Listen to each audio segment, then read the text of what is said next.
Hello दोस्तों। आज के इस सेक्शन में हम डॉकर के बारे में पढ़ेंगे कि डॉकर क्या होता है और आखिर उसका यूज़ क्यों होता है। लेकिन पहले डॉकर को जानने से पहले हम ये जानेंगे कि क्यों डॉकर, आखिर हमें डॉकर क्यों पढ़ना चाहिए और ये हमारे लिए क्यों इतना यूज़फुल हो गया है पढ़ना। देखिए क्या होता है, जैसे कि फॉर एग्ज़ाम्पल कि आप अपने सिस्टम में एक एप्लीकेशन बना रहे हैं, फॉर एग्ज़ाम्पल एप्लीकेशन XYZ।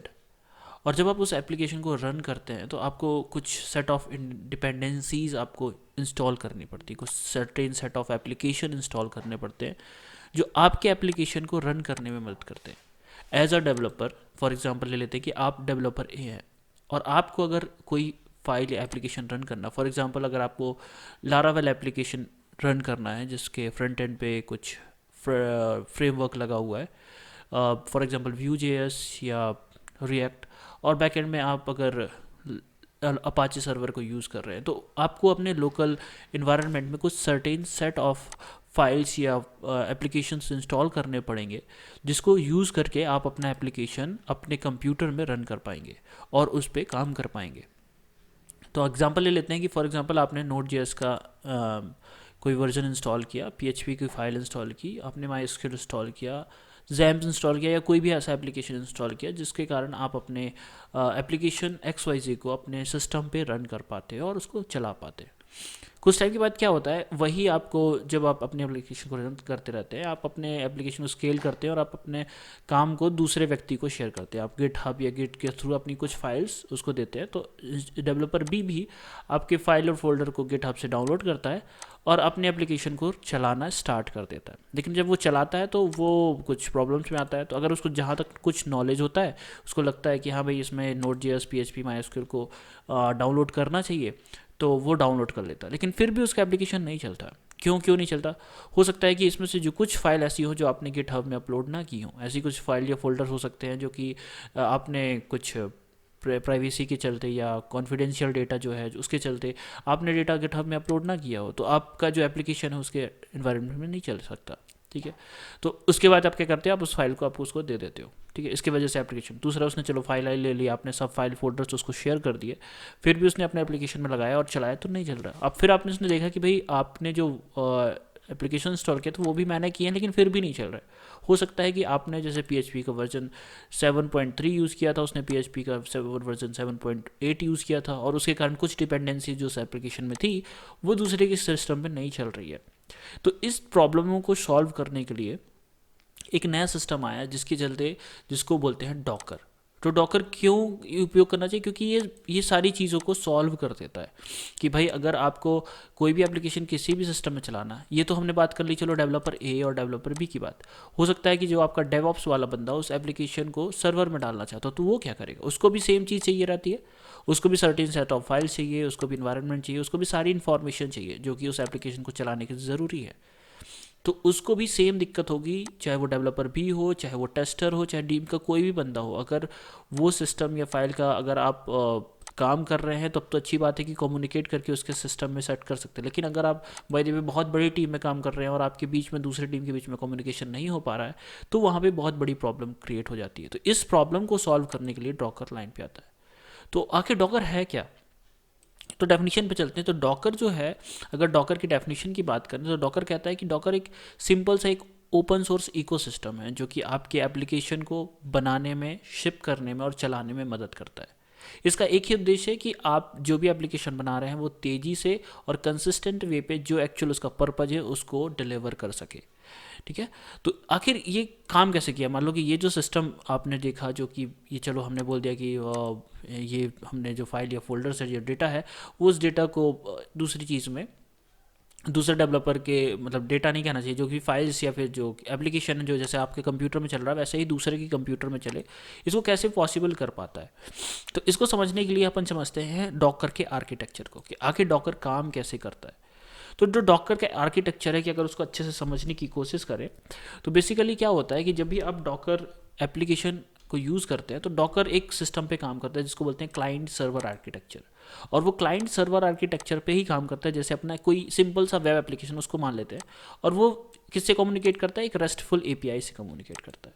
तो वो कैसे, ये इस पे चलने से पहले अपन समझ लेते हैं कि भाई आखिर ये काम कैसे करता है, और ये जो अपन ने फाइल या फोल्डर को, जैसे कि हमारे एप्लीकेशन में चल रहा था, वो तो दूसरे में कैसे चलता है। आपने गिट का यूज़ किया होगा, तो मैं आपको मान के चल रहा हूँ कि आपने गिट हब पढ़ा हुआ है, आप गिट हब को जानते हैं। तो गिट में क्या होता है बेसिकली, जब आप गिट हब में करते हो तो आप उसमें जैसे कोई भी फाइल है, आपने पैकेज डॉट जेसन आपने यूज़ किया होगा। तो पैकेज डॉट जेसन या कंपोजर डॉट जेसन क्या होता है, एक सर्टेन सेट ऑफ फाइल्स होती हैं, उनमें सारी डिपेंडेंसीज लिखी रहती हैं, और जब उसको आप कंपोजर इंस्टॉल या npm इंस्टॉल करते हो तो उस सारी डिपेंडेंसीज जो आपके सिस्टम के लिए ज़रूरी होती है वो इंस्टॉल कर देता है। तो डॉकर बेसिकली क्या करता है, डॉकर भी बेसिकली क्या करता है, एक इमेज रहती है डॉकर की, डॉकर के पास एक आर्किटेक्चर में इमेज रहती है, जो इमेज क्या करती है बेसिकली एक सर्टेन सेट ऑफ स्टेटमेंट रहता है जिसमें कमांड्स लिखे हुए रहते हैं। वो कमांड्स को जब आप रन करते हो, जैसे अपन ने पहले इमेज को लिया और इमेज को रन किया, तो बेसिकली क्या करता है, उस सारी फाइल्स को लेकर के एक कंटेनर स्टार्ट करता है, एक कंटेनर स्टार्ट करते हैं। कंटेनर क्या होता है बेसिकली, तो कंटेनर क्या होगा, जैसे कि फॉर एग्जांपल उसमें भी जैसे कि कुछ इसमें इमेज ली, तो जैसे कि एक इमेज क्या बोले, सर्टेन सेट ऑफ स्टेटमेंट हो गया, इस स्टेटमेंट को लिया और एक कंटेनर रन किया। अब बहुत सारी चीज़ें यहाँ वहाँ हो गई भी, क्या है कंटेनर, क्या है इमेज, और ये कैसे काम करता है। तो फॉर एग्जांपल कि हमने कोई एक एप्लीकेशन लिया, अपने एप्लीकेशन XYZ लिया, और उस एप्लीकेशन के XYZ को रन करने के लिए हमने बताया कि भाई देखो, ये जो क्या बोलते हैं एप्लीकेशन है, वो उस पर ये डिपेंडेंसीज होनी चाहिए, ये इस सारे सिस्टम में चल रहा है, और इस ये सारे जो सिस्टम है वो ऐसे ऐसे काम करेगा। तो इस चीज़ को पॉसिबल करने के लिए डॉकर ने एक सिस्टम निकाला जिसको बोलते हैं आइसोलेटेड सिस्टम। तो आइसोलेटेड सिस्टम क्या होता है बेसिकली, डॉकर की जो इमेज फाइल होती है, मतलब जब हम डॉकर को क्रिएट करते हैं या फिर जब अपने एप्लीकेशन के लिए डॉकर फाइल क्रिएट करते हैं, तो उस स्टेटमेंट में हम पूरा स्क्रैच से स्टार्ट करते हैं। तो डॉकर क्या करता है बेसिकली, डॉकर जब किसी भी एप्लीकेशन को रन करता है ना, तो वो एक कंप्लीटली सेट ऑफ इन्वायरमेंट को ले लेता है जिसको हम बोलते हैं कंटेनर। कंटेनर बेसिक क्या क्या होगा कि आपके कंप्यूटर का कुछ एक हिस्सा ले लेता है और उस पर आपका कंप्लीटली एप्लीकेशन चलता है। तो जब एक कंटेनर स्टार्ट होता है तो उस पर कंप्लीटली आपका उसका ऑपरेटिंग सिस्टम होता है, उसका रैम होता है, उसकी हार्ड डिस्क होती है, उसकी नेटवर्किंग कॉन्फ़िगरेशन फाइल्स होती हैं, उसका जो भी CPU की प्रोसेसिंग यूनिट उसकी कुछ प्रोसेस या क्षमता जो भी रहती है वो ले लेती है, और जो भी आप फाइल्स रन करना चाहते हैं सब कर लेते हैं, और वो सब का सब एक कर्नल पे रन करता है। जो कर्नल आपके सिस्टम या आपके कंप्यूटर या मशीन पे चलता है उस कर्नल पे रन करता है। और बेसिकली ये kernel basically most of the cases में लिनक्स कर्नल होता है, लेकिन आप विंडोज़ कर्नल या लिनक्स वर्चुअल मशीन का भी यूज़ करके इसको रन कर सकते हैं, वो आपके सिस्टम पे डिपेंड करता है। इसके बारे में अभी हम नहीं जान रहे। अभी हम ये जानने की कोशिश करते हैं कि जब भी आप किसी सर्टेन इमेज को या किसी भी एप्लीकेशन को डॉकर के अंदर रन करने की कोशिश करते हैं, तो डॉकर क्या करता है, एक सिंपल एक आइसोलेटेड इन्वायरमेंट क्रिएट कर देता है जिसको हम बोलते हैं कंटेनर। कंटेनर बेसिकली क्या हो गया कि बेसिकली आप ऐसा मान के चलिए कि एक छोटा सा हिस्सा उसने कंप्यूटर कर लिया और उस पर ही सब कुछ रन करेगा, आपकी जो इमेज की फाइल है वो और जो कमांड्स हैं वो। तो बेसिकली काम कैसे किया, फॉर एग्जांपल कि हमने एप्लीकेशन XYZ को रन किया, तो उस पर क्या किया कि हमने बोला कि भाई देखो इसमें हमने ये सारी चीज़ें चाहिए, इस पर हमें Node.js का ये वर्जन चाहिए, PHP का ये वर्जन चाहिए, MySQL का ये वर्जन चाहिए, हमें इस पर लिनक्स का कोई सभी हमने डिस्ट्रीब्यूशन वाला लिनक्स डिस्ट्रीब्यूशन का कोई भी एप्लीकेशन ले लिया, फॉर एग्जांपल उबुंटू ले लिया, उबुंटू बहुत मोस्ट कॉमन है, तो हमने ले लिया कि उबुंटू ऑपरेटिंग सिस्टम में ये कंप्लीट एप्लीकेशन चलेगा, उस ऑपरेटिंग सिस्टम पे Node.js की ये सारी डिपेंडेंसीज रहेंगी, उस पर मेरे को 2 GB रैम लगेगी, या जो भी हमें सारी चीज़ें वो सारी कॉन्फ़िगरेशन हमने लिख दी। उसको हमने किस पे लिख दिया, हमने लिख दिया इमेज वाली फाइल पे, डॉकर की जब इमेज क्रिएट करते हो उस फाइल में लिख दिया। तो बेसिकली क्या करना, हमने इस पर बता दिया कि भाई मुझे ना उबुंटू का सर्वर चाहिए या उबुंटू का ऑपरेटिंग सिस्टम चाहिए, सर्वर नहीं सॉरी, उबुंटू का ऑपरेटिंग सिस्टम चाहिए, उस ऑपरेटिंग सिस्टम में completely set of command run करेंगे। तो हम जब क्या करेंगे कि जब इसको बोलेंगे भाई देखो एक काम करो, आप उबुंटू को यूज़ करो और उसके बाद जो मेरी डिपेंडेंसी है उसको यूज़ करो। तो बेसिकली ये उबुंटू कहाँ से लाएगा, आपके कंप्यूटर में तो उबुंटू था नहीं, या फिर आपके कंप्यूटर में लिनक्स का कोई भी डिस्ट्रीब्यूशन वर्जन तो था नहीं। तो बेसिकली क्या करता है ये डॉकर इमेज, जब हम कमांड लिखते हैं बेसिकली, जब डॉकर बिल्ड या डॉकर रन या डॉकर, इसके बारे में भी पढ़ेंगे, तो बेसिकली क्या करता है ये डॉकर कमांड जो है ये जाते हैं डॉकर डेमन या सर्वर पे, ठीक है ना, डॉकर सर्वर पे जाते हैं जो कि क्लाउड पे होता है। जैसे कि अगर गिट से कोई कमांड पुल करते हैं ना तो गिट हब में जाता है, फिर वहाँ से डेटा लेके आता है। वैसे ही ऐसे मान लीजिए कि जब हम डॉकर बिल्ड या डॉकर रन करते हैं तो जो भी इमेज फाइल की ज़रूरत होती है तो वो डॉकर के सर्वर पे जाता है और वहाँ से फाइल फोल्डर ले आता है। तो बेसिकली जहाँ पे हम ये कमांड लिखते हैं उसको हम बोलते हैं डॉकर क्लाइंट, या फिर जहाँ से हम इस कमांड को कॉल करते रहते हैं, जहाँ पे हम अपनी इमेज फाइल को रन करते हैं कंटेनर्स को, उनको हम बोलते हैं डॉकर क्लाइंट। और ये डॉकर क्लाइंट कहाँ से कनेक्ट रहता है, डॉकर सर्वर से।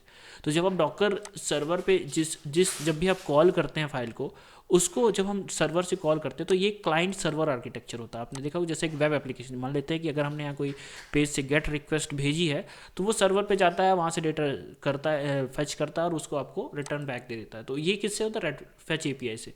तो बेसिकली डॉकर भी ऐसे ही काम करता है कि जब आप डॉकर बिल्ड कमांड रन करते हैं तो आपकी जो सर्टेन सेट ऑफ डिपेंडेंसीज या जो भी ऑपरेटिंग सिस्टम है, जो भी आपको फाइल चाहिए, वो आपके डॉकर डीमन पे जाता है, डॉकर सर्वर पे जाता है। बेसिकली डॉकर सर्वर पे जाएगा और डॉकर सर्वर से वो फाइल्स ला करके आपको आपके कमांड या फिर आपके जो भी कंटेनर होगा उसमें ऐड कर देगा और उनको रन कर देगा। और इस तरह से आप जो अपना एप्लीकेशन है, जो कि जहाँ पे भी आप रन कर रहे थे, वो एप्लीकेशन को यूज़ करके आप उस एप्लीकेशन को आइसोलेटेड किसी भी एप्लीकेशन या किसी भी डिवाइस में चला सकते हैं।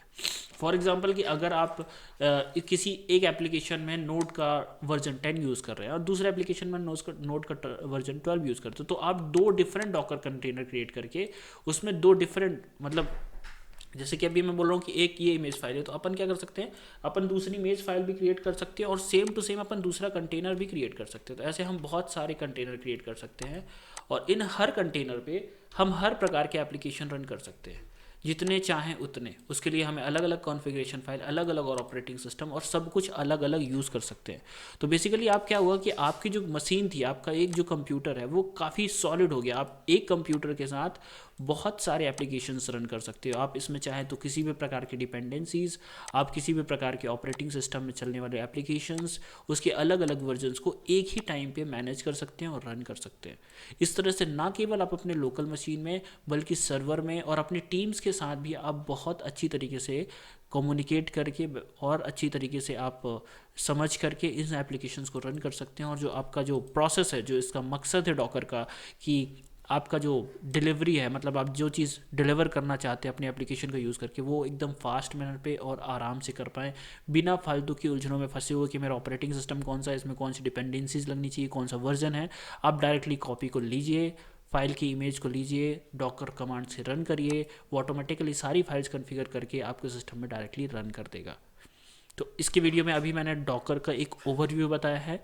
अगली कुछ आने वाली वीडियोस में हम जानेंगे कि कैसे एक डॉकर की फाइल क्रिएट की जाती है, एक डॉकर इमेज होती क्या है, और उसके इन डेप्थ में और जो नॉलेज हो सकता है वो मैं आपसे शेयर करने की कोशिश करूँगा। तब तक के लिए टेक केयर।